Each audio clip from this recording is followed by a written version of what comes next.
Hello everyone, welcome. My name is Phoenix and this is the Consumer's Guide to Filmmaking. Genius, a Kanye trilogy, 2022, Cootie Simmons and Sheik Oza. This documentary, through the eyes of his longtime friend Cootie Simmons, chronicles the life of rapper and businessman Kanye West. Starting with his early career as a producer, Cootie follows Kanye around as Kanye tries to get his name recognized as one of the hot new names in hip-hop. With the success that his first album would bring, Cootie's camera would also help capture Kanye's eventual struggles with mental health and his chaotic behavior. I was unaware that this doc was gonna be a thing, but when it came up on Netflix earlier this year, I had to see it. And I gotta say, I think this was alright. It was a very interesting and revealing look at one of the most enigmatic performers in the music industry. Similar to the series The Beatles Get Back, what impressed me the most is just how much footage there is. Cootie Simmons recorded and preserved so much footage of this young, braggadocious kid named Kanye West. He captured him just going about his day and handling business with all these rappers and industry heads. It's really interesting. We get to see him recording songs in the studio, and we get to see his rise on such a micro level. But along with that rise, we also see more recent footage of Kanye's mental deterioration. His crazy rants, his erratic behavior, some of which Cootie showed us glimpses of while Ye was recording Donda. And it was at this point where Cootie started shutting the camera off on Ye, as he himself couldn't handle his friends spiraling out of control like that. With each episode being about an hour and a half or so, I feel like Cootie did a good job of paring down the footage he had and presenting what he felt was an honest portrayal of Kanye. When Cootie was focusing on this young, hungry voice that would soon become a megastar, he made sure to capture him at his most honest and his most vulnerable, and put that stuff in the film. The presentation of it and the transitions with all this old mini DV film grain, the clipping, the 4x3 footage, it made it feel really raw.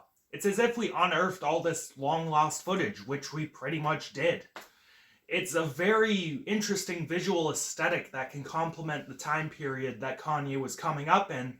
Okay, so I didn't exactly accurately describe the visual presentation when I recorded it and when I wrote it, so I'm gonna try and do it here.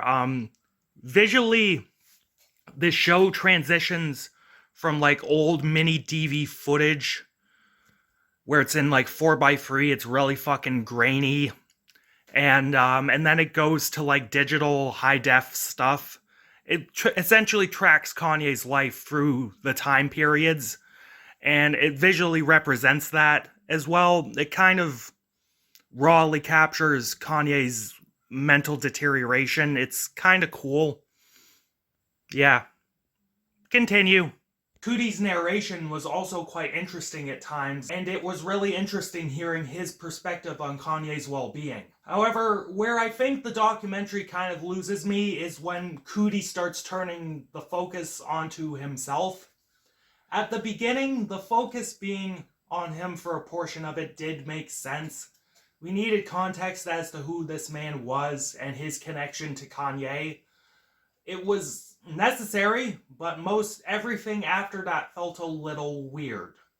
All the gaps between periods where he was filming Kanye's life could have been summarized in a sentence or two, and not these large fucking asides that took up way too much screen time. Like, Cootie's a cool dude, has a nice looking family, but this is a Kanye documentary, not a Cootie Simmons documentary. It made the whole experience come off as unfocused, and those Cootie sections added nothing, and at times detracted from everything. Overall, despite some of its issues, Genius is a solid documentary series. At its best, it is an incredibly raw and real look at Kanye on the come-up, as well as a real look at Kanye's mental breakdown. Regardless of whether you are a fan of Kanye, and if you're a fan of music-related documentaries, I would say check this one out. You may get something out of it. And I'm feeling a 6.5 to a 7 out of 10 on this one.